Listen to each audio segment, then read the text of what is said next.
पाकिस्तान और दुनिया भर में उर्दू समझने और बोलने वालों को आगा शेख सरवर का सलाम। नाज़रीन किराम, फाइनल कॉल आ चुकी है और ये फाइनल कॉल की तारीख जो है, जिसका सबको इंतजार था, वो हुजूर वाला इमरान खान साहब ने दे दी है। और इमरान खान साहब ने इस बार कहा है कि अब घर लौटने का कोई रास्ता नहीं है। मतलब हम जब सड़कों पर निकल जाएंगे उस वक्त सिर्फ हमारे पास एक ही चीज रह जाती है कि इन मुतालबात को, उन 3 मुतालबात को मनवाएं कि जिसके बाद हमारे पास पीछे घर जाने का रास्ता नहीं है। आज पूरे पाकिस्तान ने एक मनाजिर देखे कि सड़क पर खड़ा हुआ एक आदमी जो 3 वक्त का वजीर आजम था, गिला कर रहा था आवाम से कि आप मुझे अंडे टमाटर मानते, आप मुझे अंडे टमाटर मार के जलील करते हैं, आप मुझे रुलाने वाली चीज पे आ गई है। तो हमें याद है मरियम साहिबा की एक बात कि मरियम साहिबा ने एक दफा कहा था कि ये जब बाहर निकलेगा इमरान खान साहब के बारे में, तो इसको लोग अंडे और टमाटर मारेंगे। और आज इनके वालिद साहब ये फरमा रहे हैं कि लोग मुझे अंडे और टमाटर मारते हैं, लोग मुझे गालियां पकते मैं जहां निकलता हूं। ये सियासत किसने कर दी है? ये बदतमीजी का पेशा है। तो मियां मोहम्मद नवाज साहब से मेरा सवाल है कि ये बदतमीजी बिल्कुल ठीक है, काबिल मजम्मत चीज है, लेकिन ये शुरू कहां से? चादर चार दीवारी का तकद्दुस जब अमाल हुआ, ये यहां से शुरू हुई। सियासी कैदियों को दहशतगर्दों की तरह ट्रीट किया गया, यहां से शुरू हुई। मतलब रियाना डालकर दुपट्टा खींचना बदतमीजी नहीं है आपके नजदीक। इमरान खान पे बदतरीन और सबसे घटिया केस बनाया गया।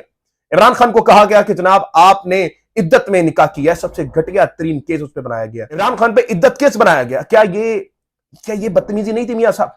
मियां साहब बताएं हमें जरा कि माओ बहनों के दुपट्टे खींचे गए, कि ये बदतमीजी नहीं थी? मियां साहब जरा हमें बताएं, हमें बताने की जसारत करें कि रेहाना डार का जिसने दुपट्टा खींचा, मां को चपेड़े मारी, क्या ये बदतमीजी नहीं थी? आपके जुमरे में ये बदतमीजी नहीं आती? चले हम इन चीजों को भी भूल जाते हैं। आपने अपने दौर में क्या किया? आपकी जब ताकत थी, आपके पास पावर थी, आपके पर रहमत भी थी, तो आपने क्या किया? आपने एक बापर्दा खातून, आपने एक इंटेलिजेंट खातून बेनजीर भुट्टो शहीद को आपने जिन अल्फाजों से पुकारा पूरी कौम के सामने, वो बदतमीजी नहीं? आपने बेनजीर मोहतरमा की जो तस्वीरें शाया की पूरी कौम के सामने, क्या वो नहीं है? आपने बेनजीर भुट्टो पे जो इल्जामात लगाए, बेनजीर भुट्टो शहीद पे, क्या वो काबिल मुजम्मत चीज नहीं है? सियासत में कौन ये चीजें लेकर आया पूरी कौम जानती है। तो अवाम को बेवकूफ बनाना छोड़ दें। आज हमने देखा कुछ ऐसे मनाजिर देखे जो काबिल बर्दाश्त नहीं है, लेकिन आज ये क्यों हो रहे हैं? ख्वाजा आसिफ साहब एक मेट्रो ट्रेन में जाते हैं और मेट्रो ट्रेन में जैसे ही वो जाते हैं, वीडियो वायरल होती है, तो उनको कुछ नाजेबा अल्फाज के साथ ओवरसीज पाकिस्तानी पुकार रहे हैं। अभी पता नहीं है ओवरसीज पाकिस्तानी कौन है, लेकिन वो उनको बोलता है पंजाबी में, वो ये कहता है इसको ले जाओ यहां से वरना मैं इसको मार दूंगा। इतना गुस्सा या इतना जो एक टेम्पर हाई हो गया अवाम का, ये क्यों हुआ है? समझे इस चीज को। ख्वाजा आसिफ वो शख्स है जो इलेक्शन हारा, इलेक्शन हारने के बाद अपनी चिमड़ के बैठ गया उस सीट को कि मैंने नहीं छोड़ना। हर तरह की डील की, हर तरह की चीजें करके वो जनाब इस चोर दरबारे से आज अवाम में बैठा हुआ है। अवाम का मैंडेट चुराने वाला, अवाम के मैंडेट को मार करने वाला आज जनाब जो अवाम में बैठा है, तो अवाम आपकी कैसे इज्जत करे? मतलब अवाम में कोई चीज तो छोड़ें, आप डेकोरम तो सेट करें कि अवाम इसलिए इज्जत करेगी।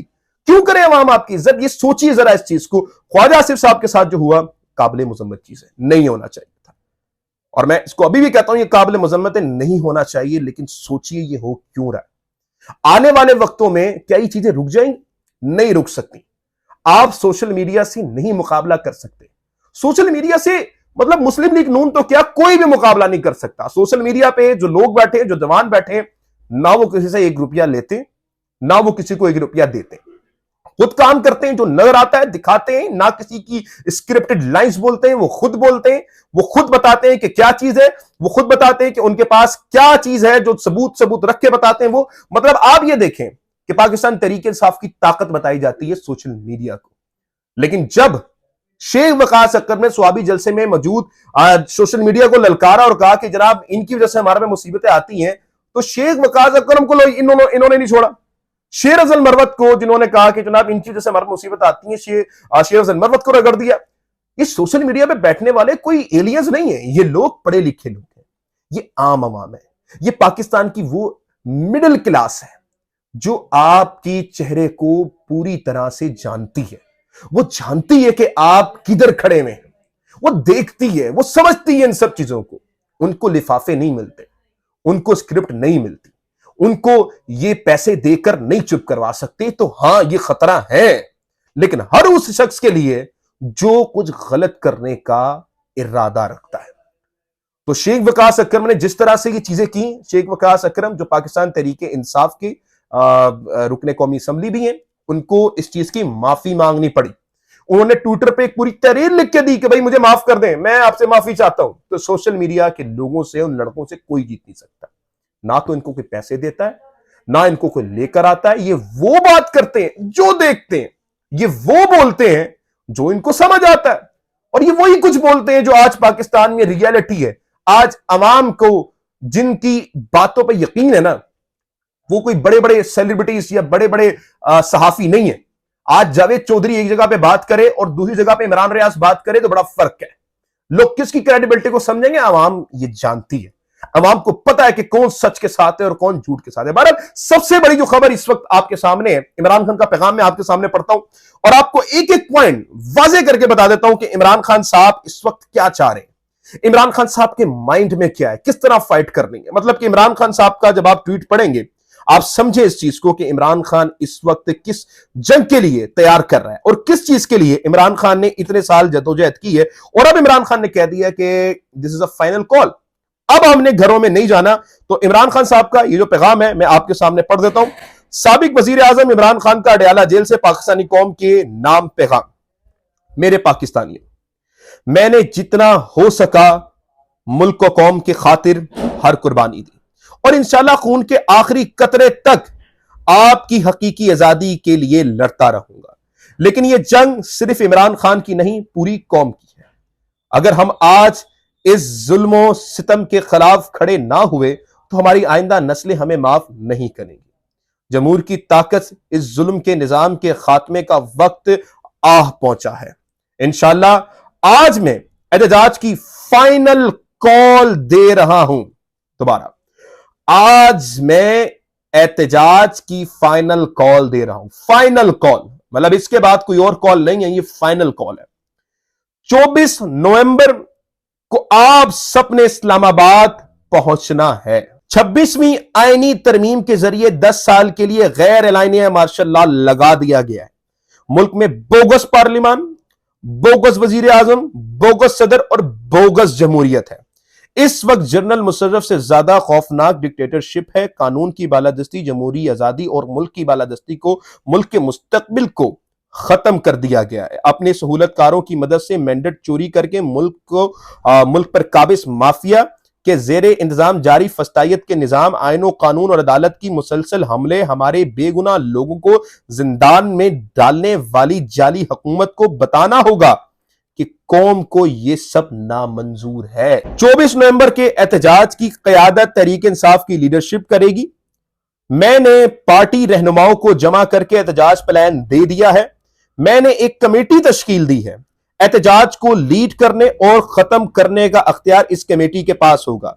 मुज़ाकरात जब करने होंगे, जिससे भी करने होंगे, हैंडलर जिस किसी को आगे करेंगे, हमारी कमेटी इनसे मुज़ाकरात करेगी। मतलब कमेटी के पास यह अख्तियार होगा कि किससे कब मुज़ाकरात करने, किससे कब बात करनी है और कब इस सारे एहतजाज को वाइंड अप करना है, खत्म कर देना है। तो ये इमरान खान साहब की एक स्ट्रैटेजी, आपने बड़े गौर से समझना है इस चीज को कि किस तरह से इमरान खान एक मुनज़्ज़म तरीके से अपनी कौम को एक ऐसी जगह पे लेके जा रहे हैं जहां पर एक कमेटी तश्कील की जाएगी और वो कमेटी में कौन कौन लोग हैं, अभी तक इस चीज को किसी ने भी डिस्कस नहीं किया। और कमेटी क्या है वो आने वाले वक्तों में आपके सामने आएगी। लेकिन ये जो कमेटी तश्कील की गई है इमरान खान की तरफ से, ये मैं आपको बता दूं कि इस कमेटी में ना सिर्फ पाकिस्तान बल्कि ओवरसीज पाकिस्तानी भी शामिल है और कुछ ऐसे लोग भी शामिल हैं कि अगर पूरी पाकिस्तान तरीके इंसाफ की लीडरशिप को उठा लिया जाता है तो एक कॉल आएगी ओवरसीज की तरफ से और उस कॉल के बाद इनकलाब से पाकिस्तान को कोई नहीं रोक सकता।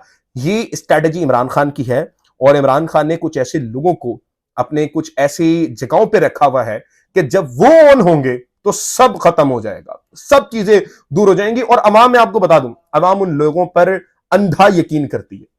अवाम जानती है उन लोगों को कि ये कॉम्प्रोमाइज नहीं है, जो आजकल कॉम्प्रोमाइज की चीजें चल रही हैं, आगे चल के मैं भी ये बताऊंगा।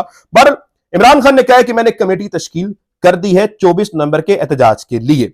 मैं अपनी पार्टी क़यादत को यह हिदायत करता हूं कि एहतजाज की जामिया मंसूबाबंदी करें और अपने हल्के के लोगों को इसके हवाले से मुकम्मल आगाही देकर एक भरपूर लेकिन पुरअमन एहतजाज के लिए तैयार करें। जहां ये एहतजाज पार्टी लीडरशिप, मेंबरान असेंबली, टिकट होल्डर्स, नामजन और सूबाई मुकीम तंजीमों का इम्तिहान है, वहीं ये हर तबके फिक्र से ताल्लुक रखने वाले आम आदमी का भी इम्तिहान है। ये हर तबके बशमूल अपने कारोबारी तबके, सिविल सोसाइटी, कानूनी बरादरी, किसानों, रेडीबानों, तनख्वाहदारों तबके से कहता हूं कि इस्लामाबाद पहुंचे। मेरे जवानों, मेरे नौजवानों और तलबा, मेन तलबा, मेरे नौजवान और तलबा जिनका मुस्तकबिल बिलखसूस दाव पर है, इनको यह हिदायत देना चाहता हूं कि आपने इस तहरीक में बढ़ चढ़कर हिस्सा लेना है। अपने बैरून मुल्क मुकीम पाकिस्तानियों को भी मेरा यह पैगाम है कि कौम के मुस्तकबिल के खातिर दुनिया भर में एहतजाज का हिस्सा बने और पार्टी फंड में भी भरपूर हिस्सा करके। मुझे अपनी कौम पर मुकम्मल भरोसा है और मैं ये पेशन गोई कर रहा हूं कि 24 नवंबर को पूरा पाकिस्तान इस्लामाबाद पहुंचेगा और अवाम का समुंदर हर रुकावट और कंटेनर्स को बहा ले जाएगा। इस दिन यक जबान होकर कौम यही मुतालबात होंगे। यक जबान होकर मुतालबात जो करने वाले इमरान खान साहब, ये आपने गौर से सुनना है। 26वीं आईनी तरमीम कलदम करार देकर आइन को अपनी पुरानी हालत में बहाल किया जाए। चोरी शुदा मैंडेट की वापसी, बगैर ट्रायल गिरफ्तार सियासी कैदियों की रिहाई। मेरे पाकिस्तानियों, अब की बार हमने अपने मुतालबात की मंजूरी तक वापस नहीं लौटना। 3 मुतालबात, मेन 3 मुतालबात हैं। पहला, इमरान खान ने यह आपको दे दिया है कि जो आपकी लीडरशिप है, आप छोड़े उस सब चीजों को, इनका इम्तिहान तो है, लेकिन साथ किनका इम्तिहान है? कानूनी लोगों का, पुलिस वालों का, उन लोगों का जिनको हम सुनते आए हैं, जो स्पेशली आके हमें कहते हैं कि हमारी नौकरियां, हम मजबूर हैं। याद रखिएगा, ये बात मैं तमाम कानूनी लोगों को बता दूं, जो हमें आके, स्पेशली मुझे भी आके बड़े लोगों ने कहा, सर हमारी मजबूरी है वरना हम ये नहीं करने चाहते। इमाम हुसैन को कत्ल करने वाले जो कूफे के लोग थे, जानते हैं आप, इमाम हुसैन ने जब सवाल किया उनसे कि मुझे बताओ कि क्या तुम्हें नहीं पता मैं नवासा रसूल हूं? उन्होंने पूछा उनसे कि बताओ क्या तुम्हें नहीं पता कि मैं हक पर हूं? उन्होंने कहा हां, हम ये जानते हैं कि सर आप हक पे हैं, हम जानते हैं आप नवासा रसूल हैं, लेकिन मजबूर हैं हम क्योंकि हमें यजीद तनख्वाह देता है। तो इमरान खान ने कहा है कि इस दिन आपने अपनी तनख्वाहों को बुला देना है। इस दिन आपने एक जगह पर इकट्ठा होकर एक यक नारा लगाना है कि हमें आइन की बहाली चाहिए। दूसरा, तलबाओं को उन्होंने कहा है कि तुम मेरी ताकत हो, तुमने निकलना है। वो मिडिल क्लास तबका, रेड़ीबान तबका, वो तबका, कारोबारी तबका, सब चीजें जो बर्बाद हो चुकी हैं, जो हम गिले करते हैं, हाय हमारा मुल्क बर्बाद हो गया, लेकिन हाय हमारा मुल्क बर्बाद होने के बाद हम लोग सीना पीटते हैं और सो जाते हैं, फिर सुबह उठते हैं, फिर सीना पीटते हैं, फिर सो जाते हैं, फिर सीना पीटते हैं, फिर सो जाते हैं। उन्होंने कहा उठो, अब सोना नहीं, अब उठना है। आखिरी जंग है, निकलना है, आखिरी बार निकलना है। या तो आर है या पार है, या तो मैं नाकाम होऊंगा या तुम कामयाब हो जाओगे। दोनों ही सूरतों में इमरान खान ने 3 मुतालबात रखे: आइन की बहाली, चोरीशुदा मैंडेट की वापसी, सियासी कैदियों की रिहाई। चौथा उसने मुतालबा नहीं रखा कि मुझे भी निकालो आके, नहीं। इमरान खान ने कहा है कि इन 3 मुतालबात को मनाए बगैर घर नहीं लौटना। ये 3 मुतालबात हैं, मैं नहीं आता ना हूं। इमरान खान ने कहा मैं लड़ रहा हूं, मैं जेल में मर जाऊंगा, लेकिन तुमने अपनी आजादी के लिए, तुमने अपने हक के लिए, तुमने अपने इंसाफ के लिए निकलना है और निकलकर लोगों को यह बताना है कि तुम कोई गुलाम कौम नहीं हो, तुम एक आजाद कौम हो और तुम खड़े हो हक के साथ, इंसाफ के साथ और हुसैनियत के साथ। इमरान खान ने यह बात वाजे कर दी और कहा है कि निकलना है, लेकिन पुरअमन होकर। उसको यकीन है अपनी आवाम पे कि उसकी आवाम उसको धोखा नहीं देगी। उसको यकीन है आप लोगों पर कि मैं अगर जेल में बैठा हुआ हूं तो मेरी आवाम मेरे साथ है और मेरी आवाम पाकिस्तान की मुखलिस कौम है। वो अपनी आवाम को बड़ा बनाना चाहता है, वो अपनी आवाम को गुलाम नहीं बनाना चाहता। दुनिया में बताना चाहता है कि उसकी कौम एक आजाद जहन की मालिक है, उसकी कौम एक आजाद पॉलिसी की मालिक है, उसकी एक कौम है और वो कौम मोहम्मद रसूलुल्लाह सल्लल्लाहु अलैहि वसल्लम खातिमुन नबिय्यीन की कौम है, जो झुकना नहीं जानती, जो झुकती है तो सिर्फ अल्लाह रब्बुल इज्जत के आगे, और लड़ती है तो खालिद बिन वलीद की तरह, लड़ती है तो उमर फारूक की तरह और हुसैन की तरह डट जाने वाली कौम है। इमरान खान ये बताना चाह रहा है आपको। इन सब सिचुएशन में इमरान खान ने 2 बड़ी अहम बातें की हैं, इसको समझे जरा। ओवरसीज पाकिस्तानियों के लिए भी इस वक्त इम्तिहान है, और वो इम्तिहान क्या है कि उन्होंने भी इस एहतजाज के दौरान निकलना है। एक स्ट्रेटेजी प्लान करके पूरी जो दुनिया भर में जो ओवरसीज पाकिस्तानी, उन्होंने मुख्तलिफ जगहों पर निकल के एहतजाज रिकॉर्ड करवाना है और फंड रेजिंग में हिस्सा लेना है। लेकिन मेन चीज एहतजाज का है कि उन्होंने भी निकलना है। इमरान खान ने इस बार ओवरसीज पाकिस्तानियों को टास्क ये दिया है कि आपने दुनिया भर का प्रेशर बिल्डअप करना है। ये बहुत बड़ी चीज है। आने वाले वक्तों में 24 नवंबर के ये जो 10 दिन 11 दिन है, इसमें पता है आप लोगों को ये कोई ढकी छुपी बात नहीं है और मैं कोई बहुत बड़ी खबर ब्रेक नहीं कर रहा।